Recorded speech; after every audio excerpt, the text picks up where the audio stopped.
morning and welcome back to the channel. So today we are closing the chapter on Minnesota. Pretty state. I mean, we stopped in a few spots or a few places in Minnesota. It is a very pretty state during the summer. Not sure if I really want to be in Minnesota during the winter, but we had a good time. I hope you guys enjoyed everything that we brought. But today is a new day, which is basically the beginning of a new adventure. And today we have packed up and we are currently on the road and we are heading to Copper Harbor, Michigan. Now, Copper Harbor, Michigan is probably right at the tip of the westernmost part of the Upper Peninsula of Michigan. Now, we have been to the Upper Peninsula. Boy, that was bumpy. We have been to the Upper Peninsula, and that is one of the reasons why we are actually going back. We were here last season. We did the Munising area and a little bit further east.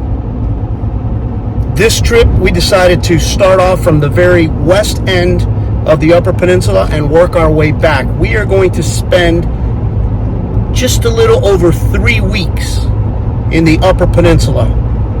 And everything that we do while we're there, simply because we love it.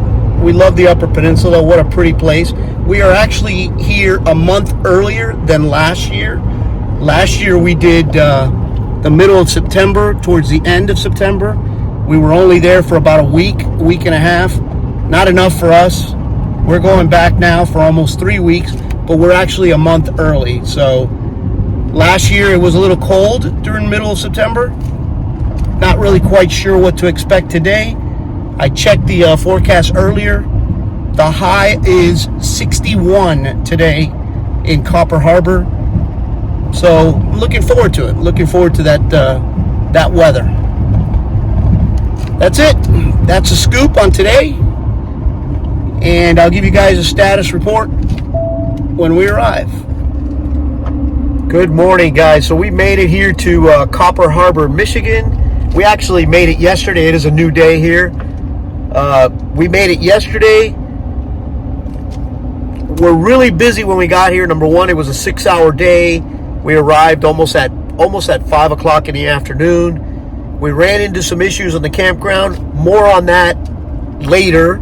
For now, we are out this morning. We are going to be hitting a few spots that our cruise director has picked out for us. First place we're going to is Eagle Harbor. Eagle Harbor, apparently there's a lighthouse there and some pretty sights along the way, which we will share with you guys. But you're not going to want to miss what happened to us at the campground. More on that a little later.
right, so we are back in the campground. I hope you guys enjoyed the little bit of footage that we brought you from Eagle Harbor. That's a very pretty area where we were at. Honestly, you're almost inclined to call it a coastal town, because that lake is so huge. It looks like you're in a beach. I was commenting to Myrna how, as we drove along the coast, it almost felt like you were somewhere in the Caribbean in one of the islands, and what you had off to your left was the ocean. It was absolutely beautiful. But we brought you as much as we could. I hope you guys enjoyed it. I did tell you guys that I was going to tell you a little bit about what happened to us yesterday when we arrived in the campground. And I'm going to take a few minutes to fill you guys in on what happened. So this is going to be a segment of... All right, so we arrived yesterday. As I mentioned before, yesterday was a 6-hour day in total. We did hit a little bit of construction in the area of Duluth, Minnesota. So that set us back maybe 35-40 minutes. So by the time we arrived here yesterday, it was 5 o'clock in the afternoon. 5:15 in the afternoon. So our normal process is, I stay outside with the truck running and the dogs. Myrna goes in, checks us in, and comes back out. Well, she came out yesterday and she told me, okay, we're in site number 9. Go around the corner here and blah, blah, blah. They didn't give us a map. So I went ahead and went the direction that she told me. When I got to site number 9, okay, site number 9, and I'll show you guys here in the picture, yeah, I think I took a picture or a video, I'm not sure. I'll show you guys here. Site number 9 had an area cordoned off with an orange net delineating a turtle nest. So that made an already small site. Basically, I mean, there was no doubt in my mind I did not fit there. I put this thing in some weird areas and managed to get it in some tight spots. But site number 9, like I just showed you, that was not happening. There was no way that I was going to be able to park there. So then I went back to the office. Turns out that the whole campground, and by the way, this campground is called Lake Fanny Ho Campground. It's right in the middle. I think there's only 2 campgrounds in the entire Copper Harbor area, which is, again, a nice little town, small little town. So I went back to the office and I explained to the young lady what had happened, that we didn't fit there. So the young lady that was working the front desk, her name is Shelby, really nice girl. She explained to me that we did our reservation online, that we should have called ahead. So remember I told you this was going to be a segment of the good, the bad, and the ugly. Well, there's good in those second and third party reservation, like the one that we use for here, which is called bookyourstay.com. However, bookyourstay.com, again, it's a third party or second party reservation system. And the reason that they here at this campground probably use them is to avoid having people call you. Okay? Well, the reason we as campers use those type of systems, number one, is because what they offer, and number two, it means that we don't have to call the campground. You know, you do all the you do everything online, and you're good to go. So the young lady tells me that I should have called ahead and checked to make sure that we fit in the spot ahead of time. Well, word to the wise. I thought that the reason that those systems existed was to avoid all that, but I'm definitely going to learn from this lesson.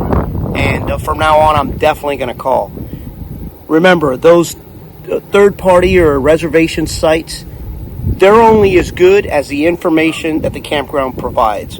So somewhere along the line, the campground provided to bookyourstay.com that site number 9 was big enough for a 40-foot rig. I'm telling you, it's not big enough for even a 20-foot rig. But we ran into that situation. What made it worse was the campground was completely full. There was no place to put us. Along came the owner of the park. and I don't know her name. I'm gonna find it. I'm gonna find her name before this trip is over, or this leg is over.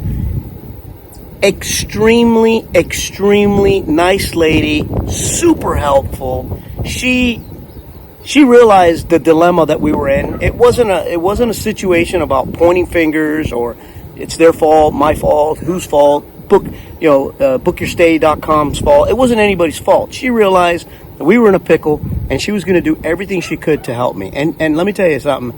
Hats off to her. I don't know her name. I'm going to find out though. Super nice lady. So she brought me over to this area where we're at, and I'll show you guys a picture of our site right now. And she told me, listen, I can give you this area. It only has 30 amp hookup. That really didn't matter to us because it's actually very cool. Last night it was in the 50s. This morning we woke up, and all day it's been in the mid 60s. So there's no reason or no need to run 2 ACs. 1 AC is plenty. So she said, listen, I can give you this site or this area. It's not even a site. It's not even a designated site. I can give you this site, and there is electric. There's 30 amp if you could reach it with your cord. No problem. She said, however, it doesn't have any water. So, I mean, you can imagine 4 days in a campground forget imagining it. That just wasn't going to happen.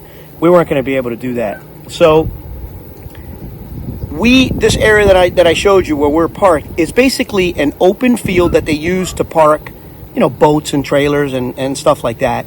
The nearest site to it is the site number 54, which is right here, the camper right next to us, the Cougar that's right here next to us. That's the closest site. So it just so happens, now I gave you the bad part, which really wasn't bad, but it's part of the segment, so I gave you the bad part. About 5 minutes into us figuring out what we were going to do, along comes this couple in this Cougar, Nick and Josie, okay, young kids, young guys. I mean, super nice people. They are what you would call Yoopers. They are residents of Marquette up here in the Upper Peninsula. So they were parked here. I saw them here while I was out getting the trailer. Oh, because I pulled out of the campground to go talk to the office. So while I went over there, the owner was here talking to this couple. And they were going back and forth and whatever. What the owner tried to do was to move them to site number 9, okay, and give us their spot. That's what they were talking about. And the two, Nick and Josie, they were willing to help. But I'm telling you right now, they didn't even fit. Okay? They didn't even fit. And they got a 22, 24 footer. They didn't fit. So we got to thinking, and basically Nick and Josie agreed to park their camper the way that it's parked, that you see it here in the video, facing this open field behind me, which is actually kind of cool. And that way I could park caddy corner and I could drop, probably 75 feet of water hose so that we could share the same water spigot. Now, with me, there are several bads that come up. I always, in camping, I try to find the good in it. I try to find the positive in it. To be perfectly honest with you, this situation, the owner, Nick and Josie, everybody basically came together, which is a norm in the camping and the RVing community. Everybody came together to figure out how we can make this happen. And it actually worked out in our benefit because Nick parked his camper the way it's parked. I parked my camper the way it is. And we basically have our own little compound here. So it actually worked out. Last night we made a fire, which is the first time that we've been able to do that in this season because of the weather. It was nice and cool last night. We got a campfire going here, and he has this system. I think it's called a solar zone or something like that. I'm gonna look into it because that's a pretty cool setup he has. But that's the story. That's the story of Lake Fanny Ho Campground. That's the story of what happened to us. Yeah, at the beginning, it seemed like we were in a pickle. Everybody came together when people are willing to work with you and people are willing to help out. Kudos to the owner. I'm going to find out her name and I'm going to include it here. And I'm going to give them a huge shout out. Yes, it was a mistake. You could point fingers all day long, but that ain't going to fix it. That's not going to fix the problem. The way you fix the problem is exactly what we did yesterday. She came out. She worked it out. She spoke to Nick and Josie, who turned out to be great people. I mean, just fantastic young kids. They were willing to help us out, and we made the best of it. We made the best of it. Here we are. Nice campground, nice place. That's what happened to us. So that's the good, bad, and the ugly segment for this trip. Tomorrow, another day, and I'm sure Myrna has something planned for us tomorrow. Good morning. It is another day here in Copper Harbor, Michigan. Today we are heading out on a couple of hikes. We're actually taking the pups with us. But before I do that today, I wanted to clarify something. So yesterday I gave you guys a clip of the situation that we ran into here when we got to the campground. And real quick, I want to clarify something, because those of you that are not RVers wouldn't know the difference. But for those of you that are RVers and are watching, your question probably came into your mind, well, why didn't he just fill up his tanks of water and just use the electrical? Well, the problem with that is, and this is my problem. Number one, we've never actually boondocked. For those non-RVers, boondock is basically be off-grid. No electric, no power, no sewer, no nothing. Just live off the coach. I do have a generator. I could do that. But we've never really boondocked. So the most we've ever done is been at a place with no sewer. Okay? Now, I could have easily filled up the tank, the freshwater tank, and just used the power and our tanks. My problem is, since we've never boondocked, I really don't know what our capacity is, or I really don't know how many days I can go, just on the freshwater tank and stuff like that. And the problem there is, I do not have a portable water bladder that I could fill up the fresh water in the event that we ran out while we were here. And I could. It's very inconvenient. I would have had to pack up the whole RV, move it around. At that time, I guess dump, and then find somebody, some campsite. Now, mind you, this campground is fully booked for the next 2 months. Find somebody that'll let me hook up to their spigot to refill the tanks.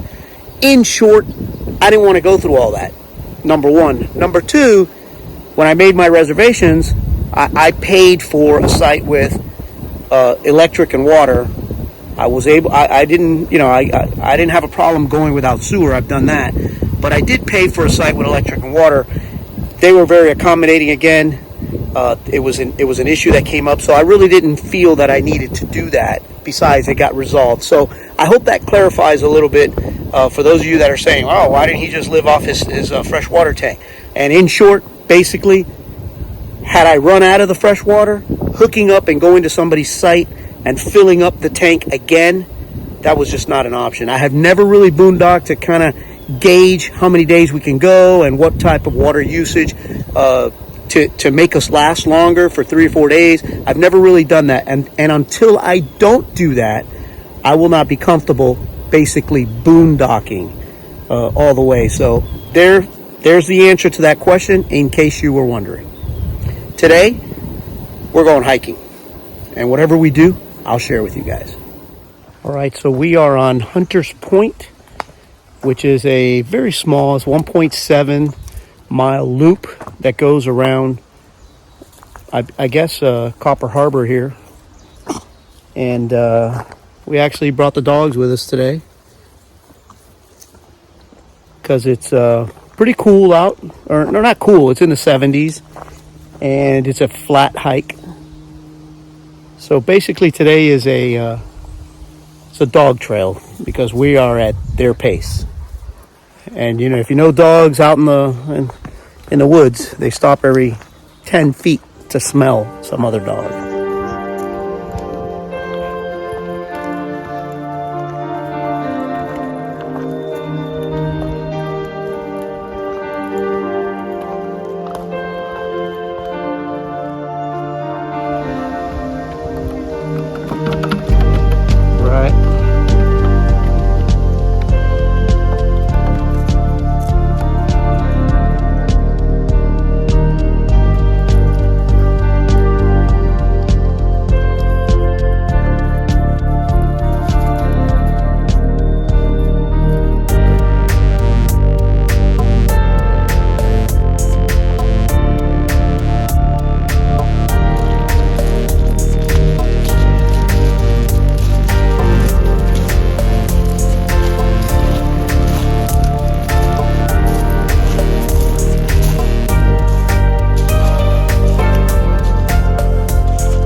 All right, so real cool thing about this sign, and of course, only those friends and family that know me will appreciate this or understand. We are at mile marker or mile number 1,990. Right behind me here, if you see the sign right there, it says US 41. The same 41, and I'll show you a picture here. The same US 41 that from here goes all the way south and turns into Tamiami Trail.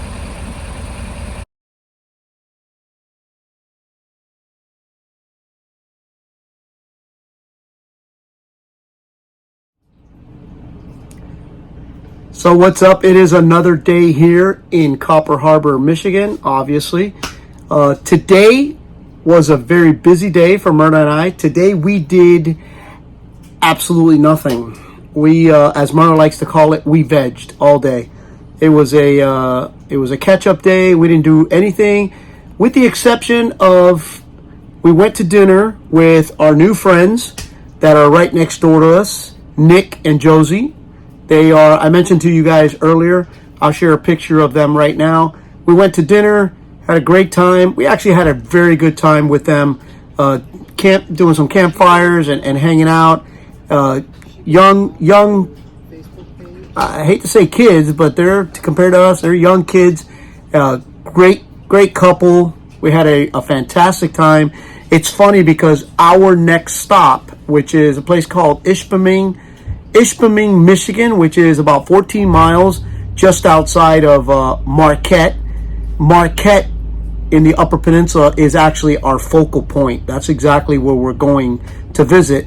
But the irony behind it is that Nick and Josie are from Marquette. So when we leave here tomorrow, they're going to leave a little early. They got things they got to do, and then we're going to leave a little bit later. And we're eventually going to meet up with them again in Marquette. Like I mentioned, great kids. They're awesome. They got the cutest puppy, okay? Here, I'll show you guys. His name is Norris, the cutest thing in the world, and a lot of fun. A lot of fun people to hang out with. But tomorrow, we are hitting the road. We're heading to Ishpeming, Michigan, another part of the Upper Peninsula. Again, just outside Marquette. And that's what we got going. Whatever we do there, we're going to share with you guys. I hope you guys enjoyed the stay at Copper Harbor. I hope you guys enjoyed what little bit of footage we were able to share with you. Did the best we can. Again, nice place to visit. Little remote. No Wi-Fi, no cell phone service. What else? No, nothing, right? There's basically nothing. There's nothing here other than hang out. Huge mountain bike community, Copper Harbor area. They do a lot of that here. They got, from what I hear, they got a lot of nice trails. If you're into that stuff, highly recommend Copper Harbor. But bring whatever you want to do, or bring whatever you need with you. They only got one little country store in town. And, Lake Fanny Ho Campground wasn't a bad place. We had our little ups and downs. I explained that to you guys. But as always, we made the best of it. So, tomorrow, off to a new place. This right here is Norris. It's been the talk of the week.